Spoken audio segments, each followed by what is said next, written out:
talk about the shows that we had. Let's discuss Muktzah. We're in the middle of Hilchos Muktzah, and we began discussing Kli Shemachta L'Isser, which we mentioned is going to be a shmuz unto itself. But I would, just to make it a little bit lighter for today, because that's going to be a little bit of a heavy discussion. You want to have a discussion, I know, but it's a little bit of a heavy discussion.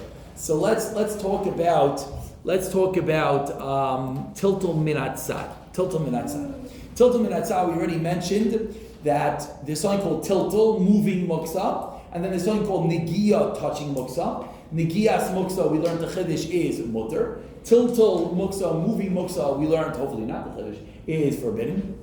Then there's something called guf, your body, and we learned that according to the Mishnah Berurah, which is in general the Psak Halachah for us, is that your body is not called tiltul muktzah, and therefore it is a mutter. So I'm just keep it half an eye, because if they're going to send me a message about the food, I'm not going to see it. So just keep it half an eye over the window.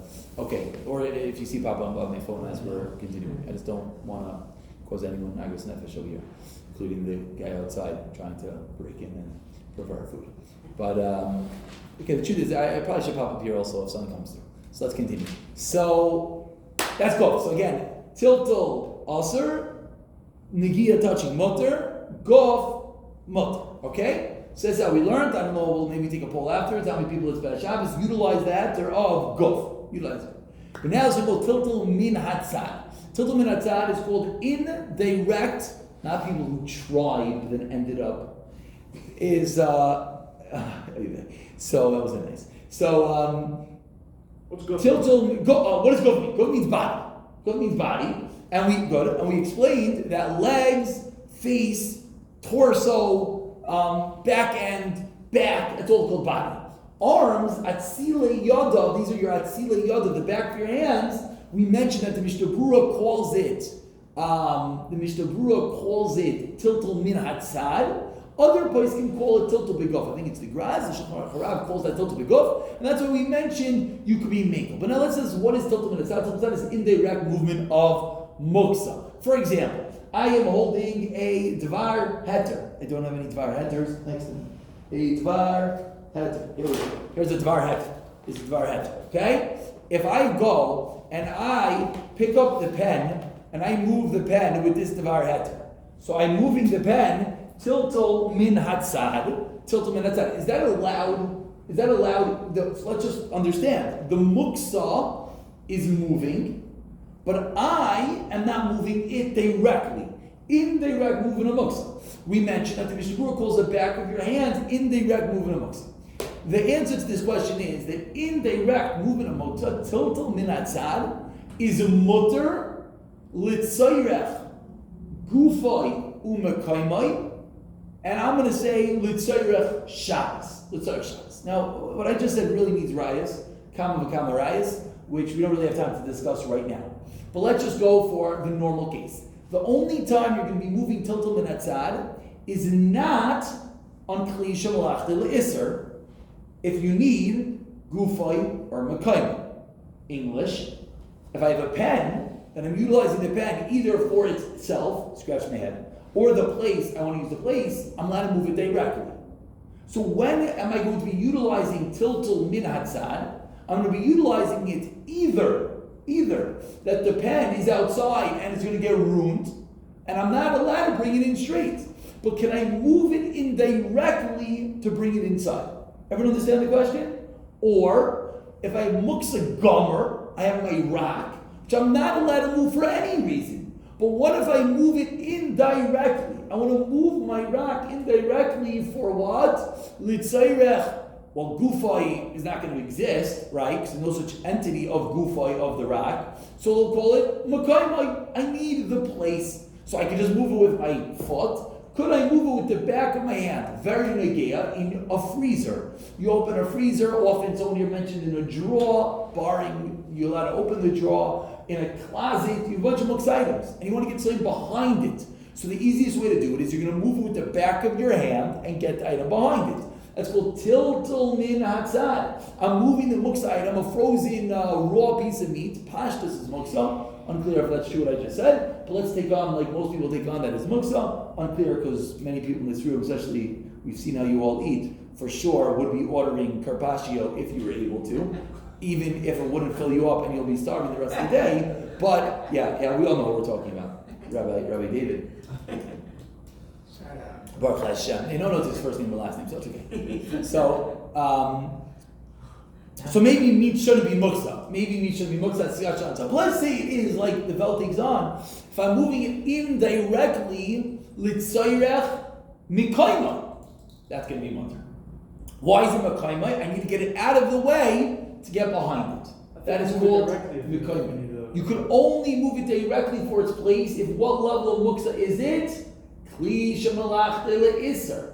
If it's not kli shemalach le'isr, but it's in the highest level of muktzah, a rock, which a piece of meat, according to many, is like a rock, you will not be able to move it at all. The raya to what I'm saying is a bir halacha, Mishnah Berurah, that discusses sweeping. Everyone here has swept before once on Shabbos. You're married for a few days at that point, you still are. And you swept. You wanted to be a good husband, so you swept. When you swept, what did you sweep? My house is so clean, I swept nothing. I just try to sweep to be nice. No. But when you swept, you swept. Oh, you allowed to sweep carpets in Shabbos? No, are you allowed to sweep carpets in Shabbos? I'm saying I don't sweep. Are you allowed to sweep carpets in Shabbos? Are you allowed to sweep regular on Shabbos? You have crumbs in your carpet. How are you cleaning it up?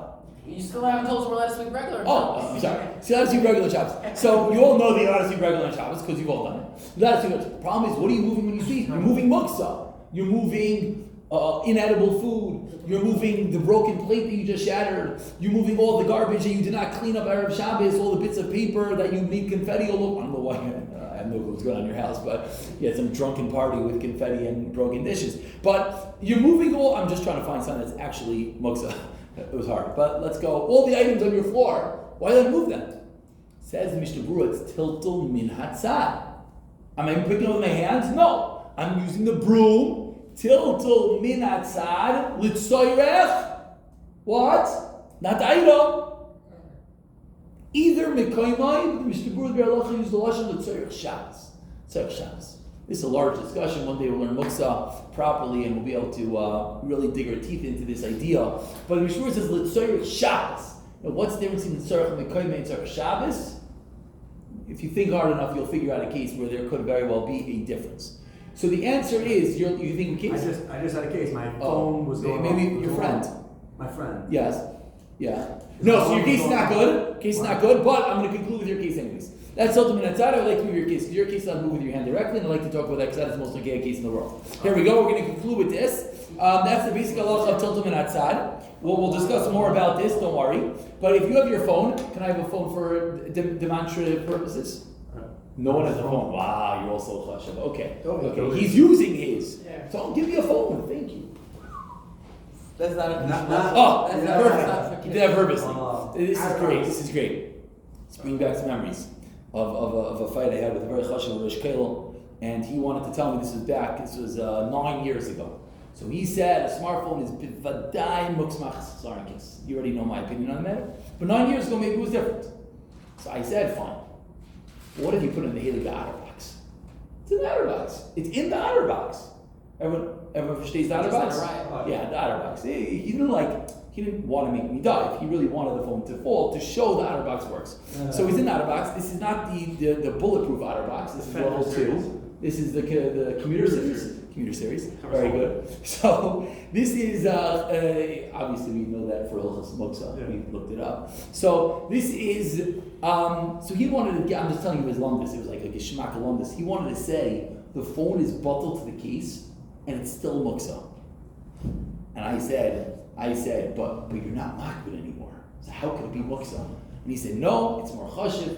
And he had rayas. I don't think it's the game nowadays because we all know that the cases nowadays are just for your own sanity. Because I shouldn't say that because phones break all the time. But let's move on. So you have your phone, and what do? You want to wake up Shabbos morning to do what? Move the alarm. No, you're not waking up to move the alarm. No, Your alarm goes off. You're waiting. Good. You said your alarm to wake up early in the morning. So you said it for 9 o'clock, and your wife is like, "Can you please get rid of that alarm? Because it's very good that you have to daven, but I have to go to sleep." So you say, well, I'm sorry. The phone is there, it's ringing kultiv. So the answer is, what is your phone? Kli shemalachta le'isr, which is allowed to be moved for 2 purposes. litzarech gufay, litzarech mikayim. So either you can pick up your phone and start scratching your head like a weirdo and pretend like that is gufay, which it isn't. You could pretend. Or no, you No, can't. say Do, like you can no, actually no, do you something. cannot do anything I just said. Or what you could do that was the weirdo part. Or you can move it litzarech mikaymai, but it's sitting on the night table and no one's using the night table. Says Moshe Feinstein in a tshuva about a fan. Says Moshe Feinstein, you have a fan blowing on you, and Moshe learns that a fan is a klisha, not the isser. Says Moshe, you're freezing cold. Am I allowed to move the fan away from me? Says Moshe, yes. It's seirech mikaymai. Mikaymai. I like to call this negative mikaymai. That's how I like to learn Rav Moshe. There are other ways of learning this Rav Moshe. Mimanashach, the Yisayid is emes regardless. I don't want it here. I want the makayim free of phone. That's one way of saying it. Another way of saying it is that the phone is ruining my makayim. This makayim is being ruined. The whole room is being ruined by my phone. So l'tzarech mikaymai, you pick up the phone, you walk out of the room, and where do you put it? You're going to hear it. Where do you put it? Where? You're still going to hear it.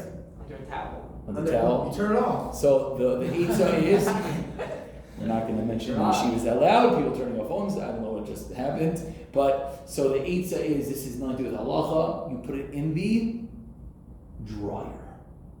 Put it in the dryer. Barring your dryer has no lights, very good. Or lights.